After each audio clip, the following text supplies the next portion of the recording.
Hello and namaste, students. Welcome to the session of social studies of today. First of all, before starting today's session, I would like to present one of the clip, and after you watch that clip, you will easily guess what topic of social studies we are going to discuss today. Let's have a watch.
कस्तो लाग्यो त विद्यार्थी भाइ बहिनीहरू?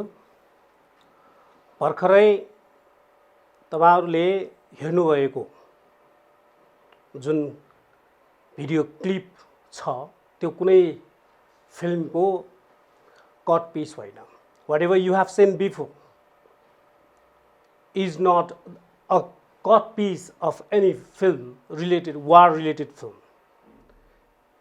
That was the real clip and documentary relating to the war, and different people who have directly and indirectly experienced the war, they have collected their experience and they have prepared the documentary that you have seen before.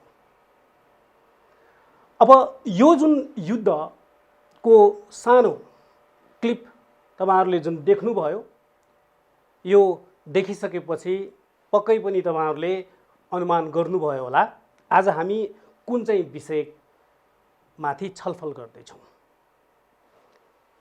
Guess गर्न सक्नुभयो नि? Definitely आजको हाम्रो जुन विषय छ, जुन पाठ छ, यो युद्धसँग सम्बन्धित छ. In our history, in our unit history, there are two lessons relating to the war. What are they? Yes, First World War and Second World War. And today we are talking about First World War, especially its main causes. आज हामी प्रथम विश्वयुद्धको बारेमा कुरा गर्दैछौँ. प्रथम विश्वयुद्धका के कारणहरू थिए त त्यो विषयमा छलफल गर्छौँ. त्यसो त यो जुन 20औं शताब्दी अथवा 20th सेन्चुरीलाई सेन्चुरी अफ वार्स भनेर भन्छौँ. किन भनिन्छ त सेन्चुरी अफ वार भन्दाखेरि यो जुन 20th सेन्चुरीमा वर्ल्डको सबैभन्दा ठुलठुलो वार्सहरू अथवा वर्ल्डमा भएको ठुलठुलो वारहरू यही 20th सेन्चुरीमा भयो. त्यही कारणले गर्दाखेरि यसलाई सेन्चुरी अफ वार भनेर पनि भनिन्छ. आज हामी यही वारहरू मध्येकै सबैभन्दा ठुलठुलो वारहरू जसलाई हामी वर्ल्ड वार भनेर भन्छौँ, त्यो वर्ल्ड वारको फर्स्ट वर्ल्ड वारको मेन कजेसहरू हामी पढ्छौँ. व्हाट आर द मेन कजेसहरू? र तपाईहरुले यो तपाईहरुको आफ्नो आफ्नो क्लासमा पहिला नै यो वर्ल्ड वारको कजेसहरू पढिसक्नु भएको र यसलाई हामी फेरि एकचोटि आज रिभिजन गर्दैछौँ. What are the main causes of first world War? सबैभन्दा पहिले फर्स्ट वर्ल्ड वारका मेन कजेसहरू के हो त? एकचोटि स्क्रिनमा चेक गरौँ त मेन कजेसहरू. अनि म एउटा तपाईहरुलाई स्क्रिनमा कजेसहरू यो प्रेजेन्ट गर्दै जान्छौँ. तपाईहरुले सरसर्ती त्यसलाई एकचोटि स्क्रिनमै पढ्नु होला. पहिलो कज छ groupism of European countries. The first cause of first world war is groupism of European countries अथवा युरोपेली मुलुकहरूको गुटबन्दी. दोस्रो कज छ रोल अफ न्युजपेपर्स, पत्र पत्रिकाको गलत भूमिका. तेस्रो कज छ मिलिटारिजम एन्ड एक्सट्रिम नेसनलिजम. तेस्रो कज मिलिटारिजम एन्ड एक्सट्रिम नेसनलिजम, सैन्यवाद अनि त्यसपछि उग्र राष्ट्रवाद. र चौथो छ इम्पेरियलिजम एन्ड कोलोनियलिजम, साम्राज्यवाद अनि त्यसपछि उपनिवेशवाद.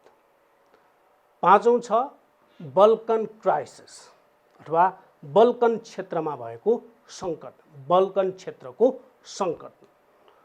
छैटौं छ अथवा sixth main cause is rebellious feeling of Bosnia and Herzegovina. Bosnia र हर्जगोभिनाको विद्रोही भावना. And the next cause or immediate cause is the murder of Austrian heir. तर यसलाई हामी इमिडिएट कज अथवा तत्कालीन कारण भनेर भन्छौँ. अब एउटा कारणलाई फेरि हामी एकचोटि डिस्क्रिप्सन गर्छौँ। The first cause is grouping of European countries. युरोपेली मुलुकहरू जुन छ त्यो मुलुकहरूको एउटा गुटबन्दी, गुटमा डिभाइड भएको अवस्था र यो गुटबन्दी सुरु गर्ने देश युरोपेली मुलुक भनेको Germany. Otto von Bismarck, one of the emperor of Germany, like Prithvinarayan Shah in our country Nepal. Otto von Bismarck adopted the policy of national unification. राष्ट्रिय एकीकरणको जुन नीति अन्तर्गत Otto von Bismarck started the unification process in Germany. र जर्मनीमा यसरी राष्ट्रिय एकता अथवा राष्ट्रिय एकीकरणको यो नीति अनुसार जर्मनीमा टुक्रा भएर टुक्रा अवस्थामा रहेको जर्मनीलाई जब युनाइट गर्यो, एकीकरण गर्यो, त्यो एकीकरणको क्रममा जर्मनीले फ्रान्सको 2वटा प्रोभिन्सहरूलाई पनि युनिफाई गर्यो, एनेक्स्ड गर्यो। Germany during the unification process annexed 2 important provinces of France, Alsace and Lorraine भनेर भन्छ। त्यो अल्सास र लोरेन 2वटा जुन प्रोभिन्सहरू छन्, important प्रोभिन्सहरू, when France lost them and Germany united them, annexed them in their own country, France felt humiliated. फ्रान्सले आफूलाई दबाउन खोजेको, उपहास गरेको भन्ने किसिमको उसले फिल गर्यो। And Germany was also worried. Germany पनि चिन्तित थिए France could return that back or get that back any time. कुनै पनि बेला फ्रान्सले त्यो युद्ध गरेर भए पनि फिर्ता लिन सक्छ भन्ने किसिमको जर्मनीलाई पनि लागेको थियो। त्यसैले Germany signed the treaty with Austria-Hungary and Italy. र त्यो group, that group, unholy alliance among the 3 countries, Germany, Austria-Hungary and Italy, was called Triple Alliance. यसलाई हामी ट्रिपल अलायन्स भनेर भन्छौँ। जर्मनी, इटाली र अस्ट्रिया हङ्गेरीको एउटा गुटबन्दीलाई हामी ट्रिपल अलायन्स भनेर भन्छौँ। भने फेरि फ्रान्सलाई पनि आफ्नो भूमि त फिर्ता लिनु छ। त्यो कारणले गर्दाखेरि फ्रान्सले पनि यो रसियासँग र ब्रिटेनसँग छुट्टै एउटा सम्झौता गर्यो, सन्धि गर्यो, फ्रान्स अल्सो। र त्यो उनीहरूको गुटबन्दीलाई हामी ट्रिपल इन्टेन्ट भनेर भन्छौँ। Triple intent. Now in Europe 2 groups were there. The Europe was polarized. Europe was divided into 2 groups, 2 hostile groups. One was Triple Alliance led by Germany and the next was Triple Entente led by France. र यो जुन Germany र फ्रान्सले नेतृत्व गरेको 2वटा छुट्टा छुट्टै गुटबन्दी जुन छ त्यो गुटबन्दीले पुरै युरोपलाई नै 2 भागमा विभाजन गरिदियो, फिजिकल्ली होइन मेन्टल्ली। र कुनै पनि बेला उनीहरूको बीचमा युद्ध हुन सक्थ्यो। They were in fear, they were intense, तनावग्रस्त थियो। र पछि यही एउटा मुख्य आधार हुन गयो, फर्स्ट वर्ल्ड वारको मेन कज हुन गयो। It is the one important cause of First World War. The next cause is role of newspapers. पत्र पत्रिकाहरू। पत्र पत्रिका भनिसकेपछि हामीले पत्र पत्रिकामा विभिन्न किसिमका खबरहरू पढ्छौँ। पत्र पत्रिका मार्फत नै हामी विभिन्न किसिमका समसामयिक घटनाहरू कहाँ के भइरहेको छ भन्ने कुराहरू पढेर बुझ्छौँ। तर पत्र पत्रिकालाई यदि गलत ढङ्गबाट प्रचार प्रसार गर्ने, प्रोपोगन्डा गर्ने माध्यम बनायो भने त्यसले पनि विवाद, द्वन्द्व र युद्ध निम्त्याउन सक्छ। यही एउटा उदाहरण हो यो फर्स्ट वर्ल्ड वारको cause, role of newspapers, जसमा हरेक यो देशहरू, युरोपेली मुलुकहरू, त्यसमध्येमा पनि स्पेसली जर्मनी, ब्रिटेन, फ्रान्स जस्ता देशहरूका पत्र पत्रिकाहरू, उनीहरूको राष्ट्रिय पत्र पत्रिकाहरूले एक आपसमा एकदमै नराम्रा टिप्पणीहरू राखेर पत्र पत्रिकामा छाप्ने, आफ्नो राम्रो कुराहरूलाई बढाइ चढाइ गरेर छाप्ने, गलत गलत न्युजहरूलाई पब्लिस गर्ने जुन गर्न थाल्यो, त्यसले पनि एक आपसमा तनाव, एक आपसमा घृणा, एक आपसमा युद्धको भावना र उक्साउने जस्ता कुराहरू डेभलप हुन थाल्यो। So the news papers at a time started to publish the fake news against each other, against the opposite alliance. त्यस्तै प्रोपोगन्डा गर्न थाल्यो। कुनै पनि कुराहरू यो सत्य तथ्यमा आधारित भन्दा पनि बढाइ चढाइ गरेर कुनै पनि कुराहरूलाई धेरै प्रचार प्रसार गर्यो भने, सत्य तथ्यभन्दा टाढा रहेर प्रचार प्रसार गर्यो भने त्यसलाई हामी प्रोपोगन्डा भनेर भन्छौँ। र त्यो न्युज पेपर्समा पनि त्यस्तै किसिमका प्रोपोगन्डाहरू छापिन थाल्यो। त्यसपछि इन्स्टिगेट गर्न थाल्यो। Instigation, newspapers instigated the people, उक्साउने। र त्यो कारणले गर्दाखेरि पनि पछि युद्धको एउटा बेस तयार भयो, माहौल सिर्जना भयो। र स्पेसली अघि भने जस्तै British news papers and German news papers were in front and they played the major role. Their publications of newspapers, their news that have fakeness more, that were full of propagandas and that instigated the people, created the base and foundation of the second cause or the cause of war. भने तेस्रो cause छ militarism and extreme nationalism. What is meant by militarism? Let's see in the screen. स्क्रिनमा हेरौँ। त्यो मिलिटारिजम भनेको के हो? त्यो स्क्रिनमा भएको तपाईहरुले देख्नु भएको टेबलले पनि क्लियर गर्न सक्छ। तपाईहरुलाई क्लियर हुन्छ त्यसले। यहाँ टेबलमा हामीले देखिरहेका छौं यो विभिन्न किसिमका यो विभिन्न देशहरुमा कतिसम्म खतरनाक यो युद्धमा प्रयोग हुने हतियारहरु, हात हतियारहरु उनीहरुले कति संख्यामा बनाए बढाए भन्ने कुराहरु यहाँ छ। स्पेशली ब्रिटिशहरुको र जर्मनहरुको यहाँ डाटा तपाईहरुको अगाडि अहिले छ।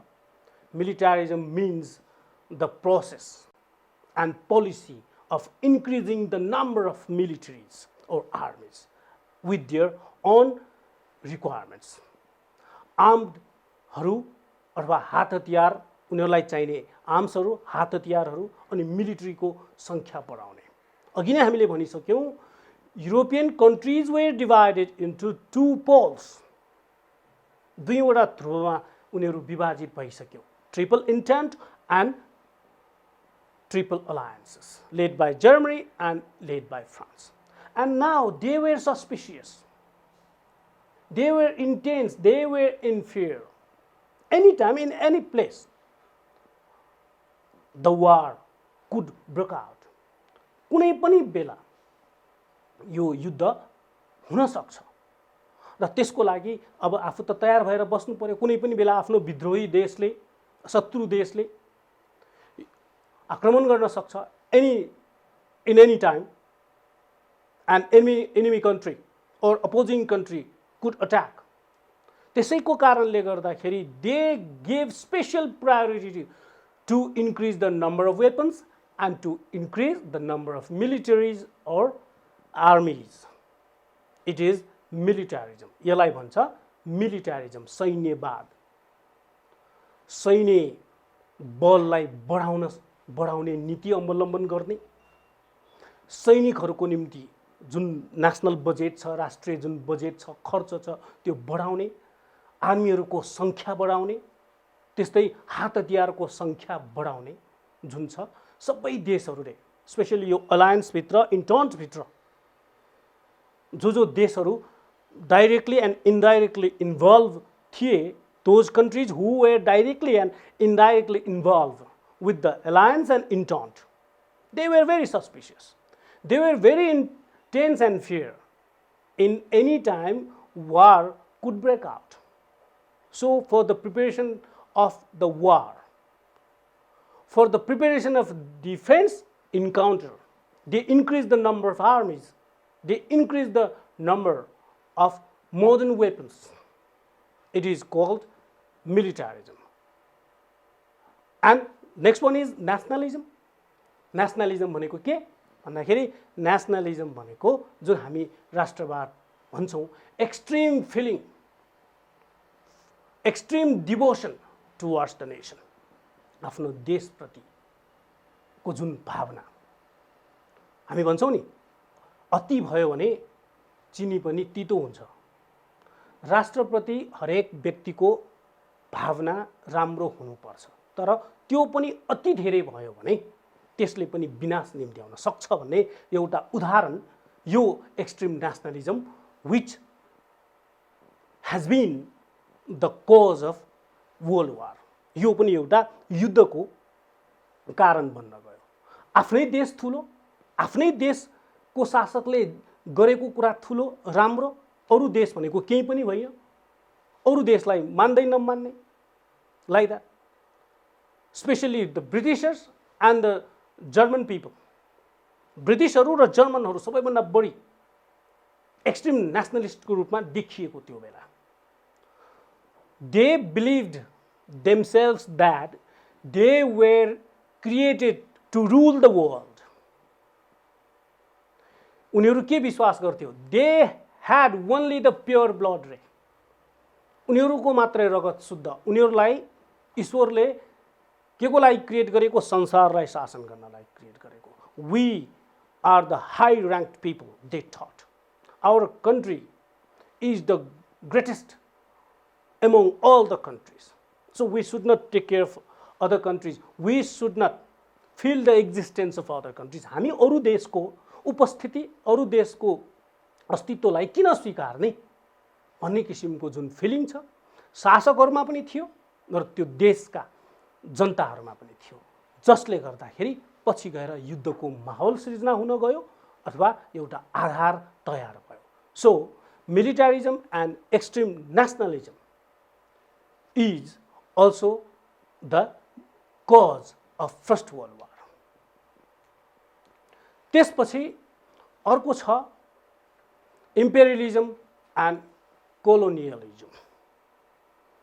आफ्नो जुन साम्राज्य फैलाउँदै जाने, आफूभन्दा कमजोर ससाना राष्ट्रहरूलाई आफ्नो बनाउने, आफ्नो राज्यमा गाभ्ने जुन अनहोली प्रिन्सिपल छ, साम दाम दण्ड भेद भनेर जुन भन्छौँ, त्यो प्रयोग गरेर आफूभन्दा कमजोरलाई दबाउने, आफ्नो राष्ट्रमा गाभ्ने जुन पोलिसी छ, आफ्नो साम्राज्य फैलाउने, त्यो भनेको साम्राज्यवाद भनेर भन्छौँ। 18औं शताब्दीमा युरोपमा यो इन्डस्ट्रियल रिभोल्युसन भयो। We talked about industrial revolution in class 9। हिस्ट्रीमा हामीले क्लास 9 मा पढिसकेका छौँ। Industrial revolution means the revolution that took place in the field of industrial development and industrial growth. र त्यो जुन इन्डस्ट्रियल रिभोल्युसन भइसकेपछि almost European countries started to produce different kinds of goods. अब सामानहरू उत्पादन हुन थाल्यो। कुनै यो उद्योगबाट सामानहरू उत्पादन भइसकेपछि त्यो जुन उत्पादित सामानहरूको लागि दुईवटा कुरा महत्त्वपूर्ण हुन्छ। एउटा भनेको मार्केट, अर्को भनेको र मटेरियल्स। र मटेरियल्स भनेको यो प्री निड हो।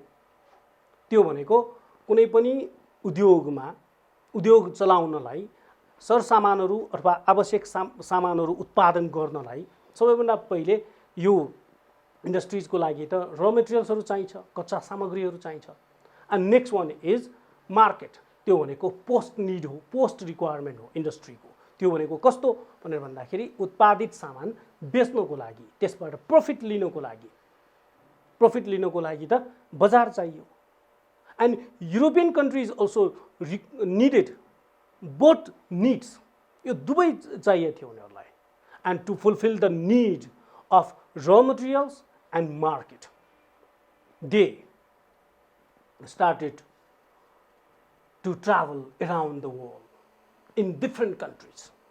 र त्यसरी उनीहरूले विभिन्न देशहरूमा उनीहरू जान थाल्यो कच्चा सामग्रीको खोजीमा, अनि त्यसपछि यो बजारको खोजीमा।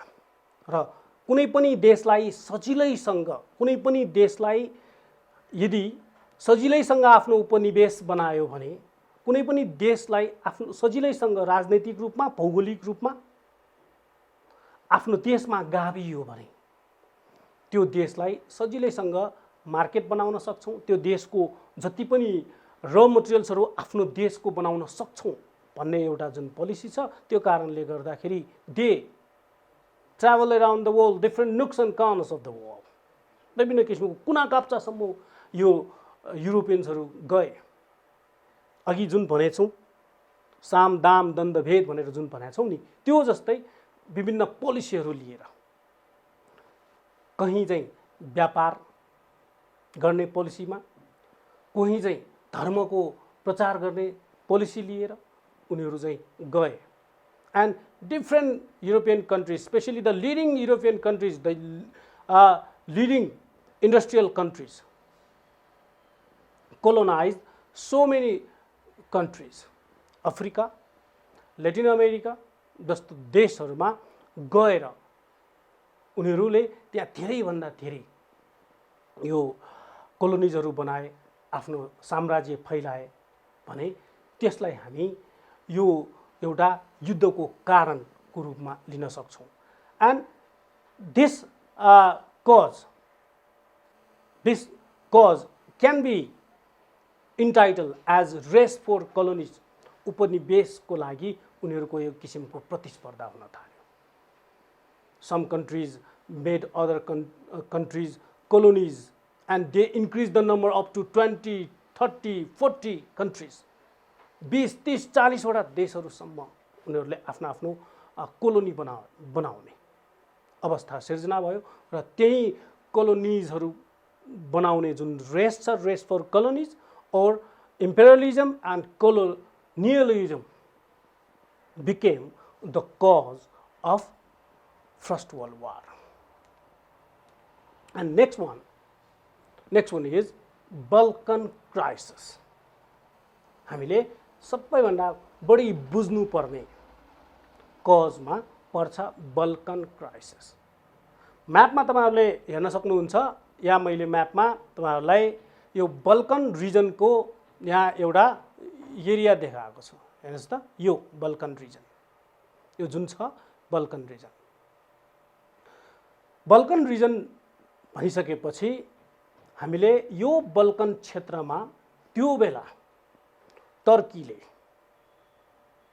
टर्कीले आफ्नो यो वर्चस्व राखेको र टर्कीको अन्तर्गत यो विभिन्न देशहरू, सर्बिया, बुल्गेरिया जस्ता देशहरू, उनीहरू त्यो टर्की अन्तर्गत, रोमानिया जस्ता देशहरू टर्कीको यो अटोमन इम्पायर अन्तर्गत पर्थ्यो। And Turkey rule them, Turkey exploited them, and those Balkan countries like Bulgaria, Romania, Greece, Serbia, they were searching for their independence आफ्नो स्वतन्त्रताको खोजीमा थियो बल्कन क्षेत्रमा। टर्कीको धेरै यो जुन दबदबा अथवा शोषण भएको कारणले गर्दा उनीहरू मुक्त हुन चाहन्थ्यो र टर्की चाहिँ जहिले पनि कसरी यो देशहरूलाई आफ्नो अन्डरमा राख्ने, कसरी यो देशलाई आफ्नो कन्ट्रोलमा राख्ने, Turkey always wanted to control them, आफ्नो कन्ट्रोलमा राख्न चाहन्थ्यो र ऊ सधैँ तनावमा हुन्थ्यो। उसलाई जहिले पनि एउटै मात्र पीर कि अरू जो आफ्नो अन्डरमा भएका देशहरू जो छन् त्यो देशहरू स्वतन्त्र होला भन्ने पीर तनाव थियो। त्यो कारणले गर्दाखेरि Turkey was often call sick man of Europe भनेर जुन भन्छौँ, त्यसलाई टर्कीलाई भन्छौँ सिक म्यान अफ युरोप भनेर भन्छौँ। ऊ जहिले पनि तनावमा हुन्थ्यो टर्की। र slowly the Balkan countries started making alliance against Turkey. टर्कीको अगेन्स्टमा यो बल्कन कन्ट्रिजहरूले एउटा छुट्टै सिक्रेट अलायन्स बनाउन थाल्यो, एउटा गुटबन्दी बनायो। And they attacked Turkey. सबै मिलेर टर्कीसँग उनीहरूले युद्ध गर्यो, टर्कीलाई आक्रमण गर्यो र यो जुन बल्कन क्षेत्रमा भएको वार जुन छ, the war that took place between Turkey and the Alliance of Balkan countries was called First Balkan War. पहिलो बल्कन युद्ध भनेर भन्छौँ त्यसलाई। यो जुन बल्कन क्षेत्रमा भएका देशहरू मिलेर टर्कीलाई जुन आक्रमण गरेको छ, टर्कीसँग जुन युद्ध भएको छ त्यसलाई फर्स्ट बल्कन वार भनेर भन्छौँ। त्यो युद्ध भयो। Turkey was lost, Turkey was defeated, Turkey हार्यो। And now Balkan countries got independence. Balkan countries were freed. र बल्कन countries स्वतन्त्र भयो।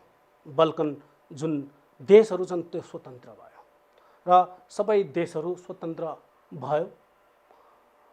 तर त्यसरी स्वतन्त्र भए पनि उनीहरूले जुन आफ्नो क्षेत्र जुन पाएको छ, आफ्नो टेरिटोरी जुन पाएको छ, भूभाग पाएको छ, त्यो भूभागबाट यो स्पेशली बुल्गेरिया जुन छ, त्यो बुल्गेरिया चाहिँ yo was not satisfied. Bulgaria चाहिँ सेटिस्फाइड थिएन र पछि जुन अघि हामी न्युज पेपर्सको इन्स्टिगेसनको कुरा गरेका छौँ, रोलहरू जुन खेलेको छ, त्यो जस्तै Bulgaria was instigated by Austria र पछि सर्बियासँग फेरि बुल्गेरियाको युद्ध भयो आफै।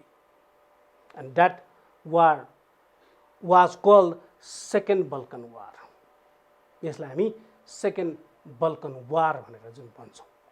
यो अब त्यो जुन एउटा युद्धले बल्कन क्षेत्रमा भएको युद्धले पनि एउटा युद्धको आधार तयार भयो। And that became the cause of first world war. And next important cause is rebellious feeling of Bosnia and Herzegovina. Bosnia र हर्जगोभिना जुन छ त्यो पनि उनीहरूको विद्रोही जुन भावना छ, त्यो भावना पनि एउटा के हो भन्दाखेरि cause of first world war. Bosnia was also a part of Balkan region, and after Turkey was defeated by the alliance of Balkan countries, Bosnia was given to Austria. यो जुन बल्कन क्षेत्रमा भएका देशहरू जो छन्, बल्कन क्षेत्रमा भएका देशहरू जुन बल्कन युद्धपछि स्वतन्त्र भए र बर्लिन यो कन्फरेन्सबाट त्यहाँको जुन सन्धि, बर्लिनमा भएको सन्धि, जर्मनीमा भएको बर्लिनमा भएको सन्धि जुन छ, त्यो सन्धिले बोस्नियालाई यो अस्ट्रियाको कन्ट्रोलमा राख्ने भनेर त्यो सन्धिमा त्यहाँ उल्लेख भयो। अस्ट्रियाले त्यो आफ्नो यो निगरानीमा राख्ने भनेको जुन सन्धिमा उल्लेख भए पनि उसले आफ्नै देशसँग गाभ्यो र बोस्नियनहरूलाई त्यो मन परेको थिएन। Because the cultural background, linguistic background and so many others are very similar to Serbia. Serbia जुन छ त्यो सर्बियासँग यो बोस्नियाको धेरै कुराहरू, सांस्कृतिक पक्षहरूदेखि लिएर सबै कुराहरू मिल्ने, त्यो मिल्ने भएकोले they wanted Bosnians and Bosnia itself wanted to be annexed with Serbia. सर्बियासँग उनीहरू यो गाभिन चाहन्थे, तर अस्ट्रियासँग भएपछि उनीहरूले मन परेन। उनीहरूलाई त्यो मन नपरेपछि they now formed secret group against Austria, जसलाई हामी ब्ल्याक ह्यान्ड सोसाइटी भनेर भन्छौँ। त्यो ब्ल्याक ह्यान्ड सोसाइटीको मुख्य उद्देश्य के, ब्ल्याक ह्यान्ड सोसाइटीको मेन पर्पोज के भन्दाखेरि to be independent from Austria, अस्ट्रियाबाट मुक्त हुने, सर्बियासँग बरु गाभिने, सर्बियासँग बस्ने, त्यो एउटा उनीहरूको मिसन थियो।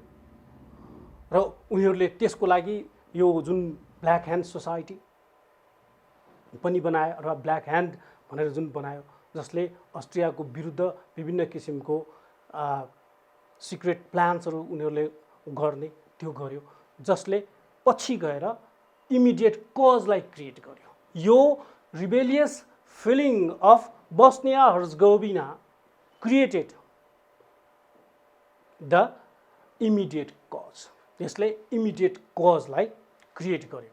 अब इमिडिएट कज भनेको के भनेर हामीले क्वेसन्समा पनि यो धेरै पहिला पनि सोधेको छ, what is the immediate cause or what was the immediate cause of first world war भनेर पनि भन्छौँ। इमिडिएट कज भनेको के हो तपाईँहरूले स्क्रिनमा हेर्न सक्नुहुन्छ।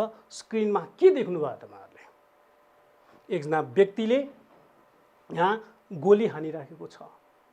यो जुन गोली हान्ने व्यक्ति छ, यो व्यक्ति भनेको ग्राभिलो प्रिन्सेप, अ बोस्नियन और a member of black hand, र जसलाई गोली हानिएको छ, जो ढलिरहेको छ, दुईजना छन्।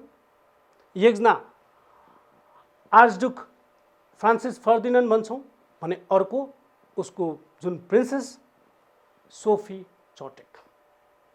र murder or assassination of Archduke Francis Ferdinand and Sophie Chotek by Gravilo Princip, a Bosnian, a member of Black Hand, is an immediate cause of First World War.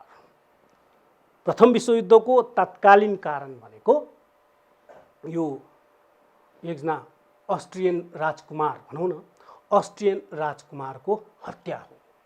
राजकुमार मात्र होइन, राजकुमारी पनि यो ग्राभिलो प्रिन्सेप भन्ने बोस्नियनले गोली हानेर जुन मारेको छ अथवा हत्या गरेको छ, त्यो हत्यालाई हामी तात्कालीन कारण भनेर भन्छौँ। यो किन तात्कालीन कारण भनेर भन्छौँ त भन्दाखेरि यो हत्यापछि यो अस्ट्रियन गभर्मेन्ट अथवा फ्रान्स जोसेफ भन्ने त्यो बेलाको इम्पेररले यो सर्बियालाई के भनेर अल्टिमेटम दियो, 48 आवर्सको अल्टिमेटम अथवा 48 घन्टाको समय दिएर के भन्यो भन्ने कुरा छ। 12 वटा बुँडामा उसले त्यहाँ अल्टिमेटम दिएको छ, 12 पोइन्ट्स अल्टिमेटम दिएको छ, within that must be addressed within 48 hours Franz जोसेफले। जसमा के कुरा उल्लेख छ भन्दाखेरि यो सर्बियामा भएका बोस्नियनहरू अथवा ब्ल्याक ह्यान्डलाई तिमीहरूले दबाउनु पर्छ, त्यो जुन सिक्रेट उनीहरूको सोसाइटी छ ब्ल्याक ह्यान्ड, त्यो ग्रुपलाई त्यहाँ एलिमिनेट गर्नुपर्छ, टर्मिनेट गर्नुपर्छ, दबाउनुपर्छ भन्ने कुरा पनि छ। त्यस्तै त्यो ब्ल्याक ह्यान्ड जुन छ त्यसलाई यो सर्बियन गभर्मेन्टले दबाएको हो कि होइन अथवा अन्त्य गरेको हो कि होइन भन्ने कुरा सुपरभाइज गर्न अस्ट्रियनहरूको अफिसर्सहरू, अस्ट्रियन अफिसियल्सहरू हामी पठाउँछौँ, उनीहरूलाई त्यो सुपरभाइज गर्न दिनुपर्छ भन्ने कुराहरू, धेरै कुराहरू थियो 48 आवर्सको अल्टिमेटम दिएर।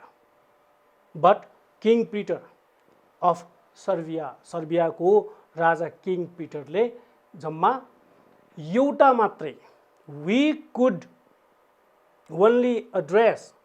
could think of only one point that you have sent among the 12 points भनेर चाहिँ रिप्लाई पठायो।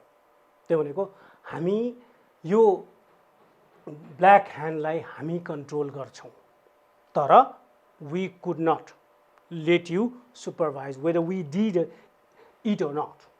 हामीले यो जुन गर्छौँ यो ब्ल्याक ह्यान्डलाई हामी यो दबाउँछौँ, उनीहरूलाई कुनै किसिमको एक्टिभिटिजहरू गर्न दिँदैनौँ, हामी गर्छौँ, तर कुनै पनि अस्ट्रियन्सहरूको अफिसियल्सहरूलाई हामी यो सुपरभाइज गर्न चाहिँ पर्मिसन दिँदैनौँ भनेर त्यसरी रिप्लाई गर्यो। तपाईँहरूले यो स्क्रिनमा देख्न सक्नुहुन्छ जो व्यक्ति यो ग्राभिलो प्रिन्सेप जसले आर्चड्युक फ्रान्सिस फर्डिनान्डको र सोफी चटेकको जुन मर्डर गरेको छ यहाँ देखाइरहेको छ जुन छ यो व्यक्ति। त्यसैले यो जुन हत्या अस्ट्रियन हेयरको प्रिन्स र प्रिन्सेसको जुन हत्या छ अथवा मर्डर छ त्यसलाई हामी तत्कालीन कारण भनेर भन्छौँ। र त्यो अल्टिमेटम फुलफिल नभइसकेपछि Austria declare the war against Serbia. अस्ट्रियाले सर्बिया विरुद्ध युद्धको घोषणा गर्यो, आक्रमण गर्यो र त्यसपछि सर्बियालाई बचाउनको लागि सर्बिया बचाऊ अभियान भनेर रसियाले सर्बियामा आफ्नो सेनाहरू पठायो। सर्बियामा आफ्नो सेनाहरू पठाइसकेपछि जर्मनीले फेरि रसियाले जुन लिएको जुन कदम हो त्यो गलत छ। रसियालाई उसले अल्टिमेटम दियो तपाईँहरूले आफ्नो सेनालाई त्यहाँ सर्बियामा नपठाउनु भनेर भन्यो। रसियाले नमानेपछि फेरि रसिया विरुद्ध उसले युद्धको घोषणा गर्यो। यसरी एउटा एलायन्सभित्रको मेम्बरहरू आफ्नो मेम्बर कन्ट्रिजहरूलाई बचाउनको लागि अपोजिट अथवा अपोजिसनको जुन एलायन्सको कन्ट्रिजहरूले एक आपसमा जुन यो युद्ध गर्यो त्यो युद्धबाट नै पछि एउटा ठुलो युद्ध हुन गयो जसलाई हामी वर्ल्ड वार भन्छौँ। यहाँ केही टाइमलाइनहरू तपाईँहरूलाई म देखाउँछु। अहिले टाइमलाइन हेरौँ। यो इम्पोर्टेन्ट डेट्सहरू मात्रै तपाईँहरूको अगाडि मैले यहाँ राखेँ।